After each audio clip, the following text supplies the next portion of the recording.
Hello दोस्तों, नमस्कार। Stock market share YouTube channel में आपका स्वागत है। अभी हम बात करने वाले हैं जीटीएल इंफ्रा लिमिटेड कंपनी की, क्योंकि इनके संदर्भ में एक बहुत ही धमाकेदार न्यूज़ निकल के आती हुई दिखाई दे रही है। और जो न्यूज़ निकल के सामने आई है वो इसके टैक्स से संबंधित न्यूज़ है और ये बहुत पुरानी न्यूज़ है, जिसके बारे में जो ट्रिब्यूनल है उसके द्वारा कुछ फैसला देते हुए नजर आ रहे हैं। और वो जो फैसला है वो फिलहाल ये जीटीएल इंफ्रा जो लिमिटेड कंपनी है उसके पक्ष में आता हुआ देखने को मिल रहा है, जिसके बाद इस कंपनी में लगभग 10% का अपर सर्किट लगता हुआ देखने को मिला है। तो इसे हम पूरा डिटेल से देखेंगे और जानने की कोशिश करेंगे कि आखिर ये जो ट्रिब्यूनल द्वारा जो फैसला सुनाया गया है वो क्या सुनाया गया है और इस कंपनी को उससे क्या फायदा होता हुआ देखने को मिल रहा है। साथ ही साथ इस कंपनी के बारे में जून महीने का इसका जो टारगेट है वो भी निकल के आता हुआ दिखाई दे रहा है, तो उसे भी हम इस वीडियो में पूरा डिटेल से देखने वाले हैं। तो चलिए दोस्तों, बिना किसी देरी के वीडियो शुरू करते हैं। सबसे पहले अगर हम बात करें इसके चार्ट पैटर्न की, तो यहाँ पे आप देख रहे हैं कि ये जो कंपनी है पिछले कई दिनों से लगातार जो गिरावट दिखा रही थी वो गिरावट अब थमती हुई दिखाई दी है। और 7 जून को जब मार्केट बंद हुआ है तो ये लगभग 9 से 10% के तेजी के साथ ये अपर सर्किट में जाते हुए नजर आ रही है। वहीं अगर हम बात करें 5 दिन के चार्ट पैटर्न की, तो 5 दिन में 9.5% का रिटर्न निकाल के दिया है। जबकि बात करें 1 महीने के चार्ट पैटर्न की, तो वही 9.5% का ही तेजी आता हुआ देखने को मिल रहा है। जबकि बात करें 6 महीने के चार्ट पैटर्न की, तो ये जो कंपनी है लगभग 41-41.5% का तेजी दिखाते हुए नजर आ रही है। जबकि बात करें ईयर टू डेट की, तो लगभग 26% का ये तेजी दिखाते हुए नजर आ रही है। जबकि बात करेंगे अगर 1 साल के चार्ट पैटर्न की, तो 1 साल में ये जो कंपनी अपने शेयर होल्डर को 112% का रिटर्न निकाल के दिया है। जबकि बात करेंगे अगर हम मैक्सिमम चार्ट पैटर्न की, तो ये जो कंपनी है इसका चार्ट जो है पूरा रेड में होता हुआ दिखाई दे रहा है, जो ये बता रहा है कि जो कंपनी एक डेब्ट से भरी कंपनी है और इसके मैनेजमेंट की गलती के कारण ये जो कंपनी कभी 100 रुपये के आसपास हुआ करती थी वो फिलहाल ₹1.70 में मिलते हुए दिखाई दे रही है। और ये अपने शेयर होल्डर के पैसे को लगभग 93% के साथ कम करते हुए देखने को मिल रही है। अर्थात जो भी शेयर होल्डर इसमें 1 लाख रुपया लगाए होंगे उनका फिलहाल मात्र और मात्र 7,000 रुपया ही बचता हुआ दिखाई दे रहा होगा। और ये जो कंपनी जिस क्षेत्र में काम करती है उसमें पैसा जो है फंसता हुआ भी अच्छा खासा दिखाई देता है। और ये जो कंपनी है ये फिलहाल जो टावर बैठाए जाते हैं उसका इंफ्रास्ट्रक्चर तैयार करती है और ये कम्युनिकेशन क्षेत्र में भी काम करते हुए देखने को मिलती है। हालांकि ये माना जा रहा है कि जैसे ही 5G का अनाउंसमेंट होगा, पूरा इसका स्पेक्ट्रम बिकता हुआ दिखाई देगा, उसके बाद इस कंपनी में अच्छी खासी तेजी आते हुए दिखाई दे सकती है। लेकिन अब ये देखना दिलचस्प रहेगा कि जो ये अनुमान लगाया जा रहा है वो कहां तक सही होता हुआ देखने को मिलता है। हम अगर बात करें इसके जो न्यूज निकल के सामने आई है या अनाउंसमेंट निकल के सामने आया है उसकी, तो यहाँ पे आप देख रहे हैं 7 तारीख को निकल के आता हुआ दिखाई दे रहा है। तो चलिए हम इसे देख लेते हैं। आप यहाँ पे देख रहे हैं कि ये जो जहाँ से ये न्यूज निकल के सामने आई है उसका नाम यहाँ पे दिया गया है कि कमिश्नर ऑफ सर्विस टैक्स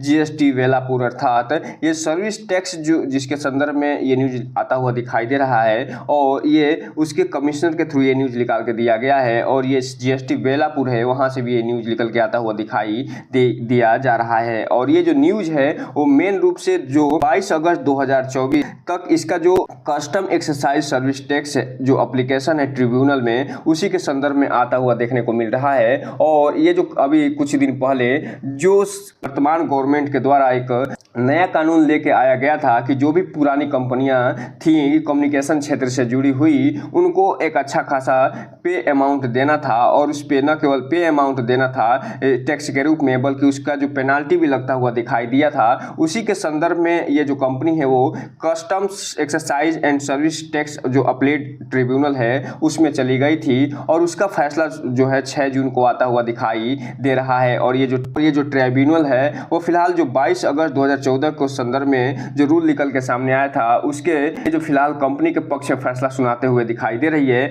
और इस कंपनी को जो 70 करोड़ का टैक्स देना था और जो 70 करोड़ के आसपास का इस पे पेनाल्टी लगी थी, वो दोनों में इस कंपनी को राहत देते हुए दिखाई दे रही है। और ये जो जैसे ही राहत निकल के सामने आया उसके बाद जो सेंट्रल जीएसटी कमिश्नर है उन्होंने एक अपील फाइल कर दी है जो बॉम्बे हाई कोर्ट है उसमें। और ये जो अपील जो फाइल हुई है वो फिलहाल 6 जून को होता हुआ दिखाई दे रहा है। तो इस हिसाब से आप कह सकते हैं कि ये जो कंपनी है उसको लगभग 140 करोड़ का जो एक राहत मिलता हुआ दिखाई दिया था, उसके संदर्भ में जो CGST बॉम्बे हैं उनके द्वारा बॉम्बे हाई कोर्ट में एक अपील फाइल करी गई है कि ये जो ट्राइब्यूनल ने फैसला सुनाया है वो गलत फैसला सुनाया है। ये फैसला सही नहीं है। इस कंपनी को लगभग 140 करोड़ रुपया भरना ही होगा और इसी संदर्भ में ये फाइल करते हुए नजर आ रहे हैं। अब ये देखना दिलचस्प रहेगा कि जब बॉम्बे कोर्ट में जो सुनवाई होते हुए नजर आएगी उसमें इसका क्या फैसला निकल के आता हुआ दिखाई देता है। अगर ये जो फैसला फिर से इस कंपनी के संदर्भ में अच्छा निकल के आता हुआ दिखाई देता है तो ये कंपनी फिर से रॉकेट बनते हुए दिखाई देगी, क्योंकि इतनी सी छोटी कंपनी जो कि एक पेनी स्टॉक के रूप में आती हुई दिखाई दे रही है उसके संदर्भ में 140 करोड़ का अगर फायदा होता है तो इस कंपनी में अच्छा खासा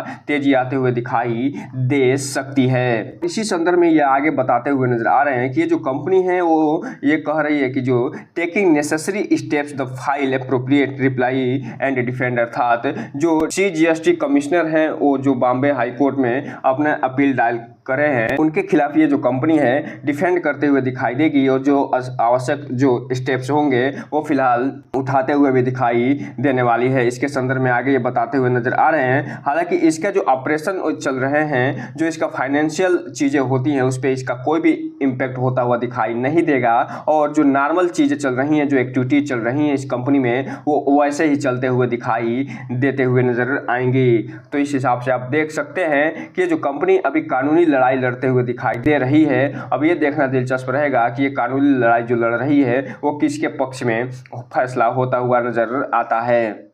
अब यहीं पे अगर हम बात कर रहे हैं इसके डिलीवरी पोजीशन की, तो यहाँ पे आप देख रहे हैं जब 7 जून को मार्केट बंद हुआ है तो इस कंपनी में 7,54,81,000 शेयरों की टोटल क्वांटिटी ट्रेड होते हुए दिखाई दे रही है, जिसमें से लगभग 4 करोड़ जो शेयर हैं वो डिलीवरी के रूप में उठाते हुए नजर आ रहे हैं लोग, जो कि 52 से 53% के आसपास होते हुए दिखाई दे रहे हैं। इस हिसाब से कह सकते हैं कि जो कंपनी है इसमें पक्का कोई ना कोई ऑपरेटर घुसते हुए दिखाई दे रहे हैं और क्योंकि लगभग 7.5 करोड़ के आसपास की क्वांटिटी ट्रेड होना अपने आप में नॉर्मल इन्वेस्टर जो होते हैं, जो रिटेल इन्वेस्टर होते हैं उनके संदर्भ में ये तो सटीक नहीं बैठता है, क्योंकि जो बड़े बड़े ऑपरेटर होते हैं वो बल्क में खरीदारी करते हैं और यहाँ पे आप देख रहे हैं कि 7.5 करोड़ की शेयर की खरीदारी होते हुए दिखाई दे रही है और बिकवाली होते हुए दिखाई दे रही है और जो डिलीवरी भी उठाई जा रही है वो लगभग 4 करोड़ के आसपास की डिलीवरी उठाई जा रही है, जो कि आम इन्वेस्टर जो होते हैं उनके मान का तो बिल्कुल भी नहीं है। इसलिए इस कंपनी में जैसे ये न्यूज निकल के सामने आई, ये जो ऑपरेटर है उसमें सक्रिय होते हुए दिखाई दे रहे हैं। इसलिए जो भी रिटेल इन्वेस्टर है उनसे एक चीज कहना चाहेंगे